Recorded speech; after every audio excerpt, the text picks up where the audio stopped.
السلام عليكم ورحمة الله وبركاته. أكم نجاجرتني ورطتك يا جالة موفيك بجم وكم جرتم فيا كيسني على من نسانم نجاس ننجلا وروني بيلا جرتني وروني بيا كيس جرتني وندري كيسانو بكم جرتني تي نجيني كيس نجا كابوسي ننجتشا هران تنا كنو ليبي رفيتين جرا يسين الرابع بدي يفهم يسين ننجلا har'a maalin dhufte hojjettanii har'a waan dhufee fi agadhu maal ala dhageeffadha waan wayii bituu deemaatiin jira maal akka bituu fi akka lagatiin meeshaalee biyya keenya keessatti maal fakkaata kan jedhu agadhumaatti na waliin deemaa daawwadha isiniin jedha achumaalillee warroonni mootu chaanala kiyyaa hanga amma haarawwataa ta'e yoo jiraattan subscribe gochuudhaan maatii isin boo akka taatan kabajaan isin gaafadha immoo dura maatii kiyyaa taatan baga nagaan eeddan isiniin jedha hordoftoota kiyyaa itti aansuun mootu warroonni as deena kana maatii haarawaa gara chaanala kiyyaatti dabalamtan anaa dhufu baga nagaan dhuftan isiniin jedha isin maraayyuu egaa video kanaan gadhumaatti ilaalaa warroonni mootu meeshaalee tokko tokko nu bitiin uf kaayinaan jettan walaa gara keessatti namoota baay'eetu akkasnaan jedhutti jira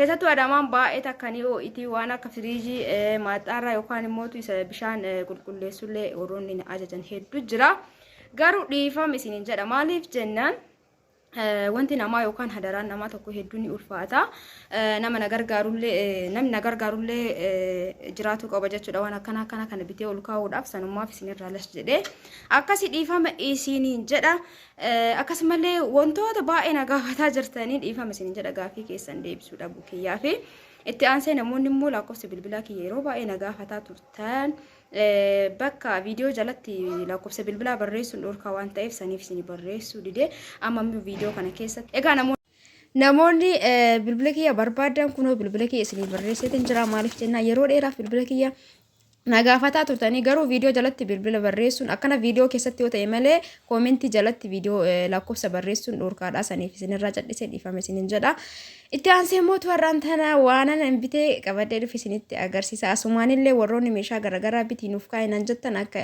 dhageettanii fi egaa meeshaa garagaraa bitiin uf kaa'ee jedhanii jiran ani mootu beektanii wanti namaa kun baay'ee takka ulfaataadha anatti jechuudha akka kiyyatti waan tokko ufitti amanamummaa guutuudhaan haala mimmijeeffatanii yoo ta'e malee yeroo ammaa kanatti sanuu jechuudha waan tokko nama bitanii daraan nama ulfaataadha jechuudha sanumaaf isinirraa jal'ise inshallah amma waan diqoo isiniif bita namni barbaada yoo jiraattan jechuudha lakkoofsa kiyyaa irraa argachuu dandeessanii itti aansee mootu har'aan tana maal bitee kan jedhu kunoo akkuma argitan kana wanta kana bitee jira wanti nama ajaa'iba asirra suura irratti akka jiru kanatti osoo nama gurguranii bareeda biyya keenya wanda akkanaatu jira akkanatti suura irra bareechisanii isiniif rakabootii kaa'anii garuu wanti keessa jiru rakabootii qofa akkana isiniin jedha hordoftoota kiyya wanti hedduu akka nama ajaa'ibu gatii meeshaalee dachaa sadii lamaan dabaluu isaati ana hedduun ajaa'ibeera maaliif jennaani dhugaa dubbachuuf meeshaa mana keessaa kana baay'ee hin bituu hin barbaadu osoo hin taane meeshaa jalqaba maatiin naa kenne ni qaba waan ta'eef hin binne meeshaa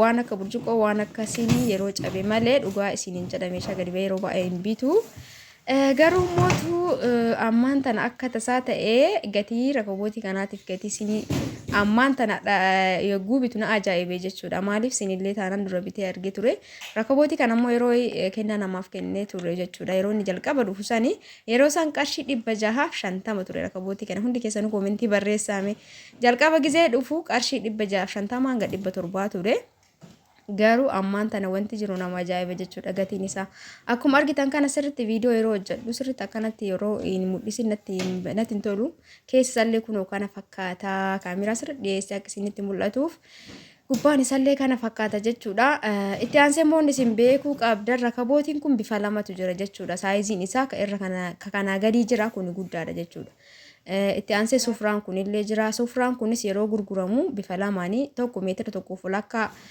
akkasumallee meetira tokko kan muramee maranii gurguran sun jechuudha tariiti ati yoo bakka muraniitiin guutuu yoo barbaadde bakka muran san dhattee meetira naga barbaadde mursiifachuu dandeessa garuu inni kun kabunaa kun meetira tokkoo fi kabiraammoo meetira tokkoo fulakka maranii gurguranii gatiin isallee garaagara jechuudha siniin turille akkuma argitan kana darzaana tokko bitanii firee 12 jechuudha gatiin isii hedduu takkan ajaa'ibsiiste ani yeroo jalqaba bitu diizaayinii kanatti osoo hin taane kanuma ta'ee aditti bitee ture qarshii 350 turte yeroo an bitu san jechuudha rakabootiin kunis akkuma isiniin jedhe sanii qarshii 650 hanga 700 ture amma garuu gatiin isaa dachaa jechuudha dachaa yeroo lama caalaa dabalee ajaa'iba wanni tokko akkam qarshii 100 ture yoo 200 ga'u baay'ee takka dabale jedhama qarshii 100tti dabaluu jechuun kun immoo sanii ol dachaa yeroo lama ol dabale jechuudha meeshaan amma haala bitaanii keessa jiru.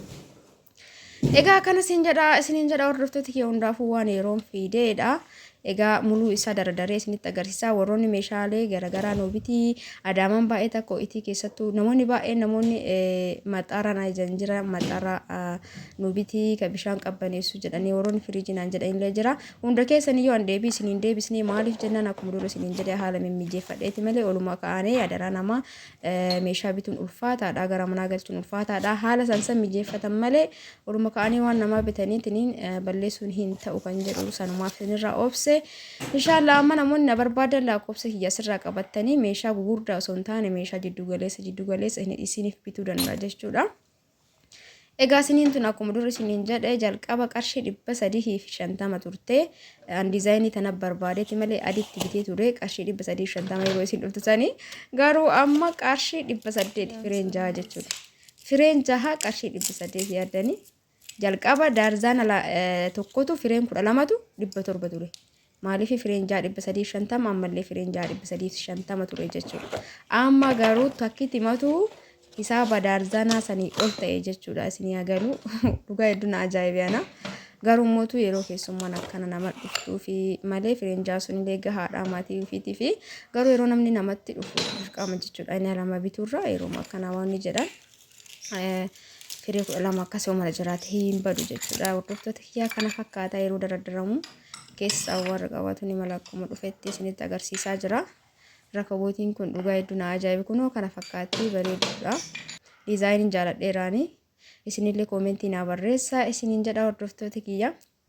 Egaa rakabootiin kun ammaan tana qarshii 2,300 hin biteen. Wallahi hedduun ajaa'iba jechuudha. Qarshii 650 irraa ka'ee amma 2,500 jechuun qarshii 1,900 dabale jechuudha. Yaa ilaaha illallah. Akkana isiniin jedha hordoftoota kiyya hundaafuu homaa miti haala yeroo waan yeroon fide fudhatuma. Akkana isiniin jennaa yeroo daraddarullee hedduu bareeddii. Garuu meeshaa asumarraa tilmaama meeshaa gugurdaa irratti illee akkanumatti dabalaa deema jechuudha ajaa'iba. Wanta har'atti bibitti kana torbaan lamaan booda yoo deemte ol dabale jechuudha. Akkana isiniin jedhatun immoo meeshaa sukkaaraati isilleen haga humna ofiitti dabaltee jirti. Yeroo an dura beeku qarshii 50 hanga 70 turte garuu ammaan tana qarshii 180 bitanii qarshii 100 dabalte jechuudha. Maaliif qarshii 50 hanga 70 turte yeroo dura dhuftu. Amma qarshii 180 bite isiniin jedha hordoftoota garuu baay'ee bareeddi. Egaa kubattan abdiin qaba warroonni meeshaa garagaraa noobitinaan jettanii lakkoofsan qabadhaatiin meeshaa rikkeenyaa meeshaa jiddu galeessa isiniif bitaa gugurdaa osoo hin taane kanaaf lakkoofsisanii na argachuu dandeessan isiniin jedha hordoftoota kiyya. Egaa viidiyoon anarra qabadhee dhufe kan nama fakkaataa yaada keessan qeeqallee yoo qabaattan kana sirreessi yoo jettan mirga keessanii barreessaa isiniin jedha. Akkasumallee gaafii yoo qabaattan barreessuu dandeettanii marti keessanuu jechuudha. Egaa viidiyoon kiyya kanarraa kana fakkaataa wanta hedduun ajaa'iba rakabootiin kun qarshii 650 irraa ka'ee qarshii 2,500 seenuun isaa hedduun ajaa'ibe. Viidiyoon kun kaleessa kan waraabamedha. Kana fakkaata isiniin jedha. Egaa hundi keessanuu viidiyoo yeroo dhiyootti jechuudha walitti deebinutti hundi keessanuu bakkuma jirtanitti fayyaanaa ta'aa waraabulaa isiniin jedha. Hedduu akka isin jaaladha isin kabaja hunda keessaniyyuu akkana isiniin jedha hordoftoota kiyya kunuu kana fakkaata. Rakabootiin qarshii akkuma dur isiniin jedhe qarshii 700 yookaan 650 irraa kaasee 2,500 galee jechuun meeshaan gugurdalleen akkasumatti dabala jechuudha. Hatta siniin dabaluu jechuun qarshii 350 irraa kaastee amma 800 galte jechuun daazana tokko amma qarshii 1,600 bite jechuudha sinii qofa. Rakabootiin immoo 2,300 bite.